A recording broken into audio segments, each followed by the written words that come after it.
देखो, पहले ही कह देती हूँ, उन भिखमंगों ने अगर पैसे मांगे तो एक भी रुपया देना मत। जिसके मामा मामी हैं वो ही पैसे दे, हम क्यों दे? तुम तो मुझसे ऐसी बात कर रही हो जैसे उन्होंने मुझसे पैसे मांगे और मैंने तिजोरी खोलकर उनके सामने रख दिया। ठीक है, ठीक है।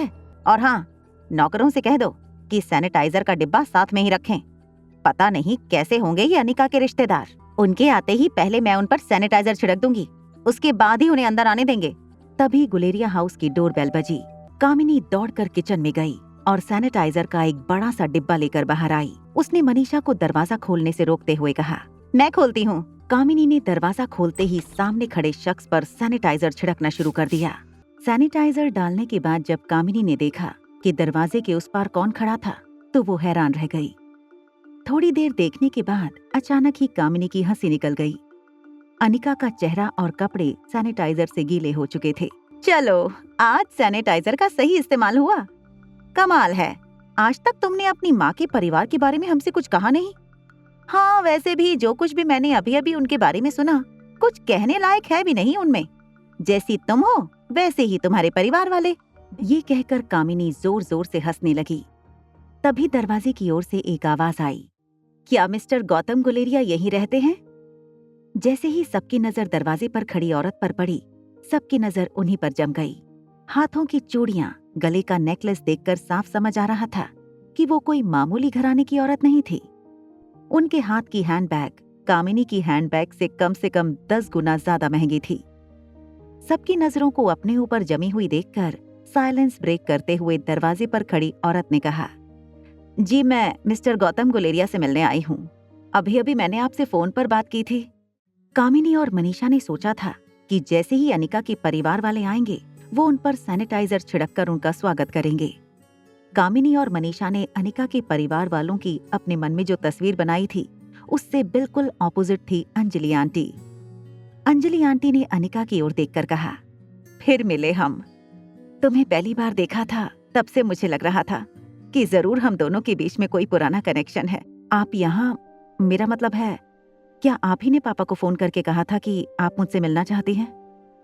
आप मेरी मम्मी को कैसे जानती हैं?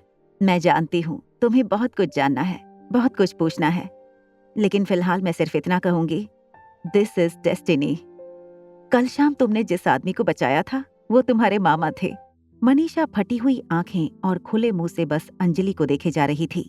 अंजलि आंटी के गले का खूबसूरत हार देखकर कामिनी अपने आप को रोक नहीं पाई। वो अंजलि आंटी के पास आई और अपने हाथों से उनके गले के हार को छूने लगी। वाह, ये तो बहुत ही खूबसूरत है। इतने सारे डायमंड, क्या ये सब असली हैं? ऑफ कोर्स नकली हैं बेटा। आजकल अपनी औकात से ऊपर दिखने के लिए लोग हर चीज नकली पहनते हैं। अंजलि आंटी का बचपन एक बेहद अमीर घराने में गुजरा था और ना ही ऐसी बातों का जवाब देना उसके लिए कोई मायने रखता था। अंजलि ने अनिका के सिर पर हाथ रखा और उसकी ओर प्यार से देखकर बोली, बहुत सारी बातें करनी है तुमसे, क्या हम कहीं अकेले चलकर बात कर सकते हैं? अनिका ने बिना सोचे उन्हें हाँ कर दी। अनिका अंजलि के साथ गाड़ी में बैठकर चली गई। जब गाड़ी धुआं उड़ाती हुई गेट के बाहर निकल गई तब कामिनी दौड़कर गौतम के पास आई। डैड, कौन थी ये औरत और ये सब क्या था? सुना तुमने? उसने कहा वो आर्टिस्ट थी। आर्टिस्ट का मतलब समझते हो ना? दिखने में होते हैं खूबसूरत मगर होते हैं बड़े चालाक। अपने रूप रंग के जाल में लोगों को फंसाते हैं और फिर बड़े बड़े कांड करके निकल जाते हैं। अब जो भी होगा वो अनिका की किस्मत है। तुम भूल मत जाना, आज हमें डोगरा परिवार के साथ डिनर पर जाना है। अरे हाँ हाँ, और अभी हमारा ध्यान सिर्फ उनके साथ डिनर पर होना चाहिए। कामिनी, तुमने टेबल तो रिजर्व कर दिया है ना? हाँ मम्मा, मैंने होटल पैराडाइज इंटरनेशनल में एक स्पेशल टेबल बुक कर दिया है। अभी बहुत काम बाकी है, हमें तैयार होना है, मुझे पार्लर भी जाना है। और सुनो कामिनी, आज कोई मॉडर्न ड्रेस मत पहनना। एक काम करना, कोई अच्छी सी इंडियन ड्रेस पहनना। ठीक है मामा। गाड़ी में बैठने के बाद अंजलि बगल में बैठी अनिका को देखने लगी। अनिका के मन में अब भी बहुत सारे सवाल थे। माँ के गुजर जाने के बाद तुम्हारे लिए काफी मुश्किल रहा होगा। ये सवाल सुनते ही अनिका मन ही मन कुछ सोचने लगी। क्या सचमुच इतने साल काफी मुश्किल से गुजरे थे? अनिका की खामोशी देखकर अंजलि आंटी समझ गई थी कि अनिका को अपने बीते कल के बारे में बातें नहीं करनी। अंजलि आंटी ने बात बदलते हुए कहा, तुम्हारे मामा अब भी हॉस्पिटल में हैं। मगर तुम तक पहुंचाया है हमारे एक खास दोस्त ने।